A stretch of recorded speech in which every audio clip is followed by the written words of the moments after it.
Morning दोस्तों। जैसे कि हमने अपने पहले लेक्चर में देखा था, पहले वीडियो में कि हमने जो चैप्टर डिस्कस कर रहे थे सोशल जस्टिस, उसमें हमने क्या क्या देखा था। जो टॉपिक कवर किए थे, अपने सोशल जस्टिस को कवर किया कि जो सोशल जस्टिस कहते किसे हैं।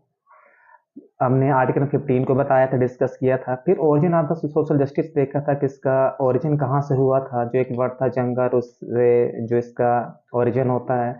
फिर हमने कुछ फिलोसफर की थ्योरी को देखा था, जिनमें से सोक्रात थे और हमारे प्लेटो थे, उनके विषय में हमने देखा था। और इन दोनों की हमने क्या की थ्योरी को स्टडी किया था कि प्लेटो ने क्या कहा था जस्टिस के विषय में, और अरिस्टोटल ने क्या कहा था जस्टिस के विषय में, जिनको मैंने बहुत अच्छी तरह से देखा था। वो हमारा जो यहाँ पर भी हमारा टॉपिक चला आता है कि व्हाट इज जस्टिस, और इन्हीं के बीच में सोक्रात और प्लेटो हमारा दिया गया है, जो क्या है इसमें से नोट्स बनी हुई है। फिर हमारा क्या था, इक्वल, जो बुक में नेक्स्ट रीडिंग स्टार्ट होती है इक्वल ट्रीटमेंट फॉर इक्वल्स की, इसको भी हमने देखा था कैसे इक्वल के साथ इक्वल ट्रीट करना, अनइक्वल के साथ अनइक्वल ट्रीट करना, इन सब के विषय हमने डिस्कस किया था।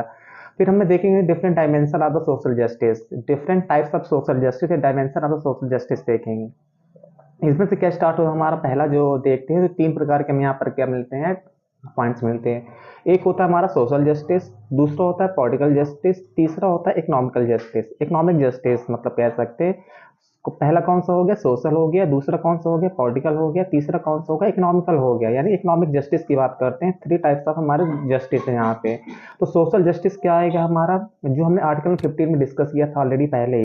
सोशल जस्टिस क्या था, argue that there will be no discrimination between the member of society on the basis of caste, religion, race and colour. मतलब इस चैप्टर में टोटल किस पर आएगा, इन्हीं के विषय में बार बार आएगा हमारा। किसके विषय में बताएगा, कास्ट होगा, रिलीजन होगा, रेस होगा, कलर होगा। इन्हीं के विषय में ये चैप्टर क्या करता है, डिस्कस करता है। ये क्या हमारा सोशल जस्टिस के अंतर्गत आता है। सोशल मतलब क्या हो गया, सोसाइटी, और जस्टिस में क्या हो गया, न्याय देना। मतलब किसको न्याय देना, सोशल सोसाइटी को न्याय देना। और कैसे न्याय देना होगा, कास्ट के बेस पे डिफरेंसेस नहीं होने चाहिए, रिलीजन के बेस पे डिफरेंसेस नहीं होने चाहिए, ना किसी रेस पे डिफरेंसेस होने चाहिए, ना कलर पे डिफरेंसेस होने चाहिए, किसी भी कलर का हो। फिर हमारा इकोनॉमिकल जस्टिस आता है। इकोनॉमिकल जस्टिस मीन्स क्या हो गया, economical justice means those rights that enjoy a person by consuming his क्या था लिवलीहुड। मतलब क्या करता है इकोनॉमिक जस्टिस, कोई व्यक्ति क्या कर सकता है, उसे कमाने का अधिकार है। मतलब अपने कंजम्पशन के लिए, अपनी बेसिक नीड्स पूरा करने के लिए क्या कर सकता है, कुछ भी काम कर सकता है। उसको क्या दिया गया, इकोनॉमिक राइट्स दिए गए हैं। वो क्या कर सकते हैं, इसको एंजॉय कर सकता है। Equal wages for equal work के लिए डिमांड की जाती है। अगर कोई व्यक्ति सेम वर्क करता है तो उसको कितनी सेम तनख्वाह मिलनी चाहिए, ये इसकी बात करता है। राइट टू वर्क की बात करता है कि हर एक व्यक्ति को काम का अधिकार होना चाहिए।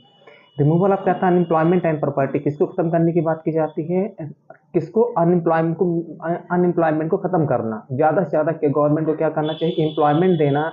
क्या है, गवर्नमेंट का वर्क है, ज़्यादा से ज़्यादा गवर्नमेंट को ऐसा करना चाहिए। एंड प्रॉपर्टी को क्या करना, खत्म करना, अबॉलिश करना सोसाइटी से पूरी तरह से। जिससे क्या हो जाएगा, व्यक्ति इकोनॉमिकली फ्री हो जाएगा, यानी उसके पास में इतने सारे राइट्स होंगे। फिर हमारा जो थर्ड आता है पॉलिटिकल जस्टिस। पॉलिटिकल जस्टिस किसकी बात करेगा, पॉलिटिक्स मतलब क्या है, पॉलिटिकल जस्टिस इससे कहते हैं जस्टिस गिवन टू कहते individual, individual to live as a citizen. मतलब क्या था, उसको ऐसे राइट्स देना कि जैसे सिटीजन की तरह फील करे कि हाँ वो भारत का नागरिक है। जब मतलब क्या होगा, जितने भी हमारे भारत में एडल्ट हैं, 18 साल की जो भी एज पूरी कर सकता है व्यक्ति, वो क्या कर सकता है, उसको राइट टू वोट दिया गया है, राइट टू वोट देने का अधिकार है।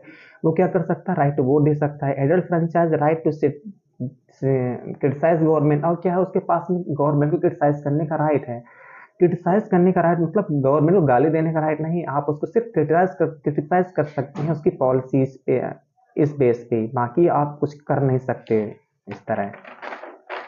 फिर हमारा जो नेक्स्ट इस पे स्टार्ट है वो क्या है, हमारा कह सकते हैं three principles of the justice की बात करता है। कितने प्रिंसिपल की बात करता है, थ्री प्रिंसिपल ऑफ जस्टिस की बात कर रहा है। तो थ्री प्रिंसिपल ऑफ जस्टिस में इसमें देखेंगे कौन कौन से, equal treatment for equal. Three principles हैं जस्टिस के, किसकी बात करता है, इक्वल ट्रीटमेंट फॉर इक्वल की बात करेगा, प्रोपोर्शनल जस्टिस की बात करेगा, रिकग्नाइजेशन ऑफ स्पेशल नीड्स की बात करेगा। इक्वल ट्रीटमेंट फॉर इक्वल मतलब क्या हो गया, सबके साथ कैसे ट्रीट करना, इक्वल ट्रीट करना। इक्वल ट्रीटमेंट फॉर इक्वल का कॉन्सेप्ट चलता है। प्रोपोर्शनल जस्टिस मतलब क्या होगा, देखेंगे अभी प्रोपोर्शनल जस्टिस कैसे दिया जाता है।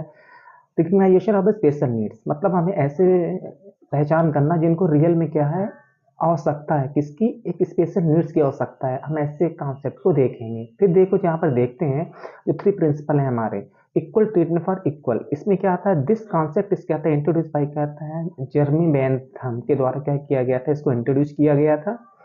दिस आल्सो कॉल्ड कहता है डेमोक्रेटिक जस्टिस, आता है न्यूमेरिकल जस्टिस, इसको क्या कहता था, डेमोक्रेटिक जस्टिस और न्यूमेरिकल जस्टिस के नाम से भी जाना जाता है। याद रखिए एग्जाम में क्वेश्चन पूछा जा सकता है कि विच राइट्स इज नोन एज, कहता है डेमोक्रेटिक जस्टिस और न्यूमेरिकल जस्टिस, तो कौन होगा, यानी कि इक्वल ट्रीटमेंट फॉर इक्वल के लिए कॉन्सेप्ट यूज किया जाता है।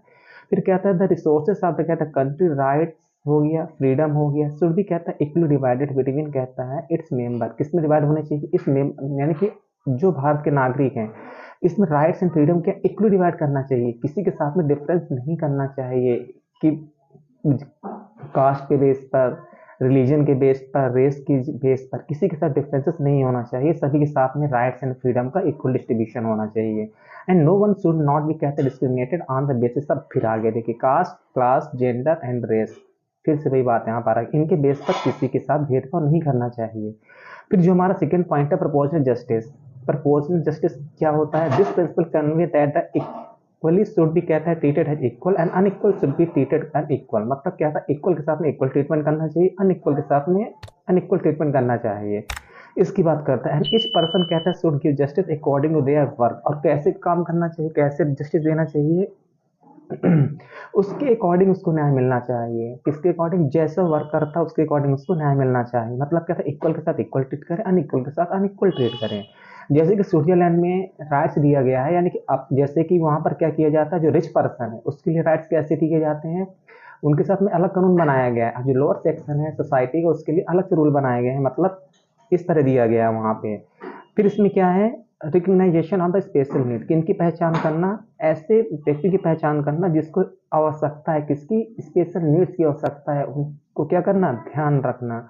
अवर कॉन्स्टिट्यूशन अलाउ फॉर कहता है रिजर्वेशन ऑफ कहता है government jobs, admission of educational institute for कहता है people belonging to SC ST to mention कहता है इक्वल राइट्स, मतलब किसकी बात करता है, हमारे कॉन्स्टिट्यूशन में ये राइट्स दिया गया है कि जो जिन व्यक्तियों की किसकी आवश्यकता है, स्पेशल नीड की आवश्यकता है, तो गवर्नमेंट क्या करती है, इनको राइट्स पहुंचे, यानी कि राइट्स देती है, जैसे रिजर्वेशन हो गया, और भी कई सारी फैसिलिटी प्रोवाइड कराती है, किसी भी तरह से सब्सिडी वगैरह प्रोवाइड कराना, ये गवर्नमेंट क्या करती है, उनको प्रोवाइड देती है, स्कूलों में रिजर्वेशन दे देती है, और उनके साथ में कैसा किया जाता है, ऐसे ही बिहेव किया जाता है जिससे वो क्या कर सके, सोसाइटी में इक्वल आ सके, तो उनको रिजर्वेशन के नाम पर ऐसा दिया जाता है।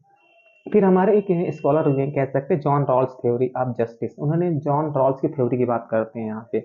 जॉन रॉल्स ने क्या कहा था, समझिए, जॉन रॉल्स ने कहा था, जॉन रॉल्स कहते हैं ना अमेरिकन फिलोसफर थे, एक अमेरिकन फिलोसफर थे, इनका कॉन्सेप्ट था, इनका कॉन्सेप्ट क्या था कि अगर हमें क्या करना है, सोसाइटी में किसी के साथ में इक्वली ट्रीट करना है उसके साथ में, तो हमें क्या करना पड़ेगा, वेल ऑफ इग्नोरेंस को फॉलो करना पड़ेगा, किसको फॉलो करना पड़ेगा, वेल ऑफ इग्नोरेंस को, इसको मैंने अपनी एक फेमस बुक में भी लिखा है, उस बुक का नाम क्या था, द थ्योरी ऑफ जस्टिस, किस बुक में लिखा है, थ्योरी ऑफ जस्टिस एक बुक है उनकी, उसमें उन्होंने अपना लिखा हुआ है, और एक कॉन्सेप्ट दिया था, कॉन्सेप्ट क्या था, वेल ऑफ इग्नोरेंस का। वेल ऑफ इग्नोरेंस मतलब क्या था कि अगर हम सोसाइटी पर रह रहे हैं, अगर हम सोसाइटी पर रह रहे हैं, अगर हमें क्या करना है, किसी को इक्वली ट्रीट करना है, क्या करना है, अगर किसी को इक्वली ट्रीट करना है हमें, तो क्या करना पड़ेगा, उसके लिए हमें वेल ऑफ इग्नोरेंस को फॉलो करना पड़ेगा, किसको फॉलो करना पड़ेगा, वेल ऑफ इग्नोरेंस को फॉलो करना पड़ेगा। वेल ऑफ इग्नोरेंस क्या है, अगर हमें किसी व्यक्ति को जस्टिस देना है, अगर एक व्यक्ति ए है, अगर इसको हमें क्या कर देना है, जस्टिस देना है, तो हमें किसको फॉलो करने पड़ेगा, वेल ऑफ इग्नोरेंस को फॉलो करना पड़ेगा। कैसे फॉलो करेंगे वेल ऑफ इग्नोरेंस को, वेल ऑफ इग्नोरेंस मतलब क्या था, ये व्यक्ति किसी भी कास्ट का हो, किसी भी जाति का हो, किसी भी समुदाय का हो, तो हमें क्या करना पड़ेगा, ये भूलना पड़ेगा कि हम किस कास्ट जाति के हैं। अगर ऐसा नहीं होना चाहिए कि मेरी कास्ट का है, मेरी जाति का, मेरी रेस का है, तो मैं इसको क्या करूँ, अनइक्वल ट्रीट कर दूंगा। तो मैं क्या करूंगा कि अगर तो मुझे ये भूलना पड़ेगा कि मैं किस कास्ट का हूँ, किस जाति का हूँ, पहली ये मेरी कास्ट के जाति का हूँ, मैं इसको अपॉर्चुनिटी नहीं प्रोवाइड कर रहा हूँ, मुझे क्या करना है, इसे इक्वल ट्रीट करना, मैं तभी वेल ऑफ इग्नोरेंस को फॉलो कर, इग्नोर करना मतलब क्या था, वेल में पर्दा आ जाना मेरे सामने कि मैं इग्नोर करूँ कि मैं किसी भी कास्ट को, खुद मैं क्यों ना हूँ, लेकिन मुझे अपने कास्ट के व्यक्ति को प्रेफरेंस नहीं पहुँचाना है, किसी भी तरह से बेनिफिट नहीं पहुँचाना, इसे क्या कहा जाता है, वेल ऑफ इग्नोरेंस कहा जाता है। यही वे जॉन रॉल्स ने कहा था। थ्योरी जस्टिस कहता है he agreed that the only way to कहता है we can arrive at the कहता है fair and justice rule it is don't know कहता है all position and status in future society. मतलब क्या था, हम किसी भी तरह से भूल जाए हर एक चीज़। Rawls describe this as thinking under, क्या था, वेल ऑफ इग्नोरेंस। उन्होंने क्या कहा था, इसी को वेल ऑफ इग्नोरेंस माना था कि हमें क्या भूलना पड़ेगा कि हम कौन है, क्या है, हमें सब भूलना पड़ेगा, तभी हम क्या कर सकते हैं, इसके आगे जा सकते हैं।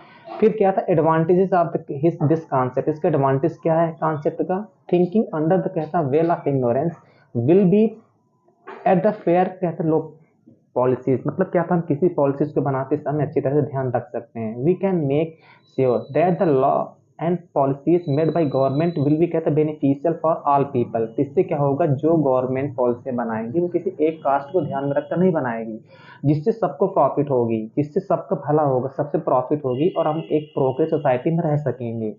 द लॉ मेड बाय, कहता है गवर्नमेंट विल भी, कहता है equally beneficial for both the upper and lower caste society. इससे क्या होगा, सबको बेनिफिट मिलेगा, चाहे अपर कास्ट हो चाहे लोअर कास्ट हो, इससे सबको क्या होगा, इससे फायदा होगा।